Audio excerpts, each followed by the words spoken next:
Palma y vengo con el profesor. Bueno, perfecto, pues queréis que haga una pequeña presentación y luego hablemos un poco, también plantear el tema de por qué estamos aquí, ¿no? A raíz de los cambios institucionales en el gobierno de Canarias, nosotros más o menos con los diferentes interlocutores que tenemos en las islas habíamos dicho, bueno, cuando tengamos alguna cosa más que hacer, lo entenderéis, porque venir solo para una reunión siempre es un poco es mucho viaje para poco tramo, y aprovechando que teníamos otras cosas que hacer,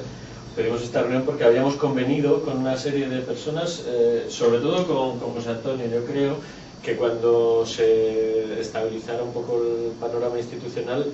haríamos una presentación para que digamos nos reposicionáramos todos en qué punto estamos y a partir de aquí un poco cómo seguimos con el proyecto. Y esta es la razón por la que una vez que tuvimos ya mañana tenemos un par de cosas en la laguna, dijimos, bueno, pues es el momento para también, digamos, que las personas, los nuevos responsables, etcétera, tomen un poquito conciencia y relación con el proyecto y también institucionalmente pues con la CECIL. Nosotros vinimos trabajando con la OCTI, que estaba desarrollando un registro de investigadores, que ahora ha sido sustituida por la Agencia Canaria para la Investigación, la Innovación y la Sociedad de la Información, creo que se llama así. La persona, José Antonio Marrero, está en el grupo técnico de coordinación técnica del proyecto CVN en Madrid, a veces le ha acompañado Paco de Nivaria. Por otra parte, con la Universidad de Las Palmas de Gran Canaria tenemos una relación con el director de Política Informática y del Vicerrectorado de Desarrollo, que se llama Jacques Burchard, y sobre todo con Juan José, que es con quien Florencio Núñez tiene una cierta relación. Ahora explicaré un poco cuál es la diferencia entre el nivel técnico y el nivel un poco de seguimiento del tema. Y en la Universidad de La Laguna, pues con Sergio es con quien más has tratado. Lo que pasa es que has tratado más con Flores por el lado técnico. Es decir, que básicamente en este proyecto ya desde hace bastante tiempo hay una implicación directa, y bueno, puesto que suponemos que estamos llegando al punto, por decirlo de alguna forma, al momento de la verdad, en el sentido de que desde el Ministerio se va a empezar a utilizar el currículum vitae como un formato para el nuevo Plan Nacional, no para todas las cosas de momento, ahora os lo contaré. Y por otra parte, vosotros también estáis dando ya los pasos finales, tanto desde la Administración como desde las universidades, para que estos sistemas puedan trabajar con este formato. Entonces, bueno, como no sé hasta qué punto estáis familiarizados todos con el proyecto, os voy a contar un poquito. Vosotros veis las la tenemos aquí en local, vale, y la tenemos en papel, así que nos vas diciendo el número de la transparencia y que seguimos. Bien, pues paso a la primera. Os voy a hablar un poco de cuál es la visión global del proyecto, y a partir de ahí pues cómo se inició, cuáles son los grupos de trabajo, las fases y en qué situación estamos, y al final algunas cosas que no están en las transparencias, que es qué va a pasar en los próximos meses, al menos a nivel de la Administración General del Estado. Bueno, el proyecto CVN fue, digamos, se le ocurrió a una persona que, además de ser investigador, cayó por la Agencia Nacional de Evaluación y Prospectiva, o sea, vuestro equivalente en Madrid, y se dio cuenta que, bueno, la evaluación se hacía a duras penas y la prospectiva no se hacía porque no se disponía la información no estaba organizada, entre otras cosas, adecuadamente, también por falta de medios, pero sobre todo porque la estructura de información de la que disponen las instituciones, en su mayoría,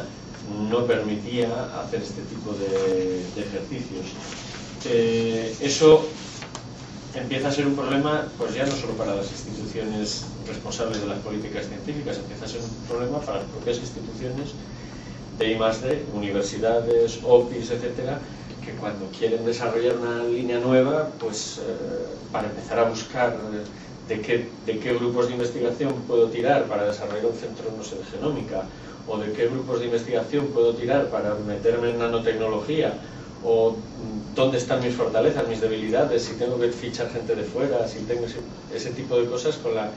con los sistemas de información que existían hasta hace bien poco en la mayor parte de las instituciones no se podía hacer, mucho menos a nivel de gobiernos autonómicos o nacionales. Ese fue un elemento importante y además en los casos en los que existían los diferentes sistemas de información de que disponen las instituciones no están normalizados, por decirlo de alguna forma, no son homologables, no son comparables, eso cuando existen, que hay instituciones muy importantes, que el otro día en una reunión con una universidad importante de Madrid, el bibliotecario me dijo: pues nuestra universidad es una universidad importante en I+D. Le dije: sí, muchísimo. Otra cosa es que tenga un sistema de gestión del personal de I+D que sea acorde con su potencial científico. Son dos cosas diferentes. Entonces, por otra parte, eso genera un impacto sobre los propios investigadores. Y es que voy por la cuarta, creo, transparencia. Genera un impacto, y es que a los investigadores se les solicita para diferentes finalidades, desde diferentes ámbitos, un currículum vitae que nunca es el mismo en muchos casos, que tiene objetivos diferentes, en los que los tipos de información que se piden son distintos. Por decirlo de alguna forma, que se lo tienen que rehacer, si no entero, en una gran parte, muchas veces a lo largo del año, y eso genera alguna frustración, malestar, etcétera, ¿no? Claro, entre eso y unas cuantas cosas más que les toca hacer a los investigadores, como hacerle los papeles a los que traen de fuera y cosas así, pues dicen que no tienen tiempo para ir a investigar, y en algunos casos con bastante razón. Eso, genera un problema de información en todos los niveles, duplicidades, dificultades para traspasar los datos de unos sistemas a otros cuando se precisa este tipo de trasvase. Hoy en día, pues más o menos, quien tiene un sistema de información de recursos humanos de investigación sabe generar el PDF en formato CIFIT 4 o 5, creo, no sé, vamos por el 4 o por el 5, pero ese es quizá el formato más estándar que existe, pero en realidad cuando exportas un PDF no estás exportando información, porque un PDF desde el punto de vista de explotación es difícilmente explotable. Para un evaluador sí, porque está acostumbrado a mirárselo en PDF, pero para un tipo de trabajo más de prospectiva, de política científica, pues tiene sus dificultades. El proyecto, por lo tanto, se originó con este objetivo, básicamente. Pero vamos, estamos hablando de hace 3 años. Estamos hablando de hace 3 años en el punto de reflexión del proyecto. Es decir, hay que intentar respetar los sistemas que existen. La gente que ya tiene sistemas que utilizan información en formato de base de datos, del tipo que sea, hay que procurar aprovechar la información que está allí. Pero por otra parte, hay que evitar que los investigadores, una vez que ya han escrito una vez en su vida su nombre, apellido, sus títulos, etcétera, solo tengan que ir cada año cargando las cosas que van haciendo. Es decir, pues un investigador normal, los 6, 8, 10 artículos que pueda publicar en más importantes a lo largo del año, el libro que publique cada 2 años, en fin, las tesis que haya dirigido, o la tesis que dirija que se termina el año, el tribunal de tesis o de habilitación en el que ha estado al año, en fin, este tipo de pequeños incrementos que hacen que el trabajo de mantenimiento al día pues sea un trabajo razonable dentro del total de trabajo que tiene que hacer. Luego, por otra parte, hay otra necesidad importante y es legal, y es que los datos son de los investigadores, se quiera o no. En un currículum, en cuanto aparece el nombre y apellido del investigador, tiene todos los derechos sobre los datos, en tanto que datos de carácter personal, y a partir de ahí, pues cada uno puede tener sus estrategias, pero lo importante es que los datos, cada investigador dice dónde van y dónde no van. Y algunas formas, digamos, de motivar a los investigadores es que esto les pueda generar oportunidades que hasta ahora no tenían. El proyecto se gestó basado en una cierta idea de que necesitaba ser consensuado. Es decir, un proyecto, un formato yo no me gusta llamarle formato porque luego se confunde la implementación específica con el concepto del currículum vitae, porque este concepto, incluso yo que ya llevo bastante tiempo con él,